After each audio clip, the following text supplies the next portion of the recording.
Bonjour et bienvenue sur ce point euro-dollar pour la journée du vendredi 23 octobre 2015, donc lendemain de la BCE qui a été, comme on le voit sur ce graphique horaire, fortement baissière.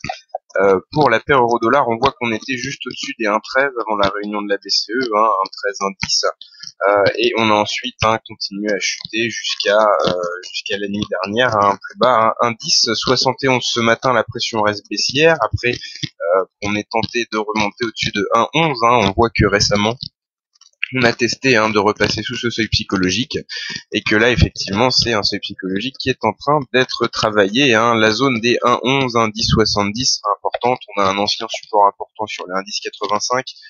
Il y a le seuil psychologique des 1,11 sur les graphiques de très court terme. On voit que ce matin, avant le début de la séance européenne, on a eu une importance particulière des 1,11,05 et puis on a les 1,10,70,72 qui correspondent au plus bas de la nuit dernière. Donc là, on arrive effectivement sur un seuil important pour les baissiers. Si on arrive à s'installer sous les 1,10,85, 1,10,70, on pourra, et à clôturer ce soir autour de ce seuil, on pourra commencer à envisager des positions baissières sur l'euro à un peu plus long terme.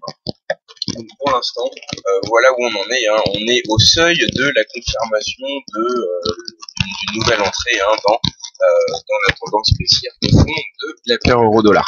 On peut rappeler ce que Mario Draghi a déclaré. En gros, ce qui a fait baisser l'euro, c'est que le président de la BCE a annoncé à demi-mot une augmentation du QE pour la prochaine réunion de la BCE qui aura lieu le 3 décembre, et il a également parlé d'une éventuelle nouvelle baisse du taux de dépôt qui est déjà en territoire négatif. Voilà donc pour les raisons de la baisse de l'euro. Aujourd'hui, en ce qui concerne l'actualité fondamentale, on a ce matin, en ce moment, les indices PMI européens. On a eu des indices supérieurs aux attentes pour la France en ce qui concerne le PMI manufacturier et le PMI des services.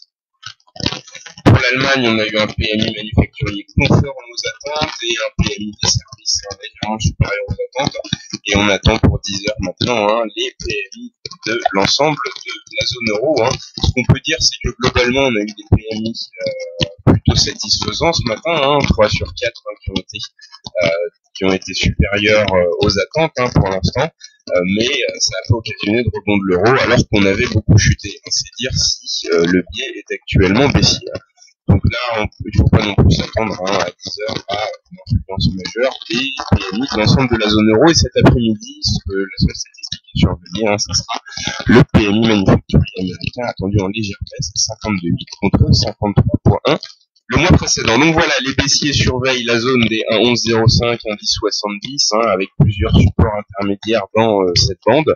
Et à la hausse, les résistances, c'est 1,11,20, 1,11,50, 1,12, 1,12,50, 1,13. Mais il faudrait vraiment qu'on revienne au-dessus de 1,13 et qu'on annule l'impact de la BCE pour qu'on puisse recommencer à envisager des positions haussières sur quelques jours. Voilà, on a maintenant terminé de faire le point sur l'euro-dollar pour cette matinée du vendredi 23 octobre 2015. Je vous donne rendez-vous à très bientôt pour une autre vidéo.